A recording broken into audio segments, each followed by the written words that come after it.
Jhang building department میں افسران کی مبینہ ملی بھگت سے زیر تعمیر عمارات میں ناقص مٹیریل کا استعمال دھڑلے سے جاری۔ مزید جانتے ہیں جاوید اوان کی اس رپورٹ میں۔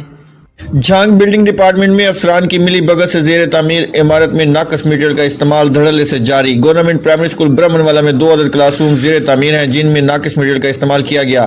مقامی لوگوں نے جب ٹھیکیدار سے بات کی تو اس کا کہنا تھا کہ ہم اوپر تک حصہ دیتے ہیں، جیسا ہمارا دل چاہے گا ہم ویسا ہی کام کریں گے، آپ جس سے دل چاہے شکایت کر دیں، کوئی ہمارا کچھ نہیں بگاڑ سکتا۔ عوامی حلقوں میں شدید غم و غصہ اور افسران اور ٹھیکیدار کے خلاف سخت کارروائی عمل میں لانے کا مطالبہ۔ شہری کا میڈیا سے بات کرتے ہوئے کہنا تھا کہ میں اتھوں دا رہن والا گورنمنٹ پرائمری سکول برہمن والا جڑا ساڈا تعمیر کیتا جا رہا لیکن بالکل ناقص مٹیریل نال تعمیر کیتا جا رہا۔ اسی کئی دفعہ روکیا بھی ہے لیکن ساڈی کوئی نہیں سن رہا، جن دے وچ ریت اور سیمنٹ بالکل ناقص ہے، اٹن بالکل ناقص ہیں، جڑا سیمنٹ جڑا انہاں سریا پایا وہ بھی بالکل کسے کام دا نہیں ہے۔